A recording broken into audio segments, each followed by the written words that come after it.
За чигийн хоорхой одоо бэлтгэхэд бол энэ одоо хонсон хоол мол бид нар хайдаг шүү дээ. Тэгээд энийг болохоор ингээд нүх ухаад тэг ингээд нүхэнд хийчихэд бол чигийн орхоо хөрс аяgur цэвэршин. Тэгээд одоо энд ингээд одоо муудсан лайд мал ч юм уу хаягдлын арилгаад хаслаад ингээд лайдыг итгэх дуртай. Тэгээд тийм юунуудаа эднэрийг бол ингээд талбай дээрээ асгаад тэгээд ингээд малтаад шороотой хойлоод өгөх юм бол эн чинь дээд зэргийн сайн одоо чигийн орхой бэлддэг. Чигийн орхой өсөж үржих тийм сайхан нөхцөл. Одоо ингэж асгаал тэгэл малтуураар ингээд сайхан малтаад өгнө.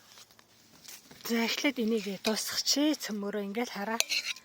Хонсон хоол идэхгүй тийм хонсон хоолнуудаа ингээд хийгээд тэгэл шороогоор булаад өгчих шүү дээ нэгэ. Тэгэл ногооныхаа хаягдал тэрний яг одоо холгонд зурм мурам идэхгүй тулд бол ингээд шороонд ингэж хальж өгөхөд л ихсэн.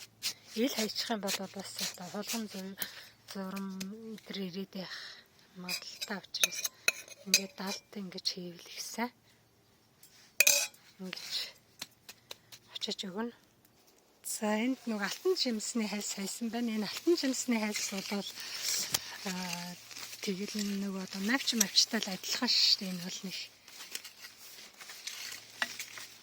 заавал нэг юу яах хэрэггүй.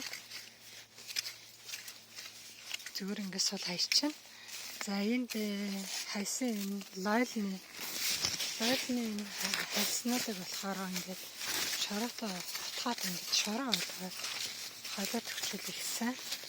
Ингээд ерөөсө та нар бүх ногоон газар ухаал одоо ногооныхаа хаягдлуудыг дээрээс нь ингээд хийгээл шороотой хойлоод ногооныхаа талбайдаар гаргаад ингээд шороотой хойлоод өгöd байх юм бол гэж одоо ингээд цаана чигийн орхоо үржих юм сайхан боломжтой. Биний гараар уцаа ирсэн болохоор бас сайн хольж болохгүй байна. За ингээд та бүхэн сайхан ингээд холиод тэгээ ногооныхаа талбайг битүү чигийн орхоо үржүүлээрэ. Ингээд та бүхэнд амжилт хүсье.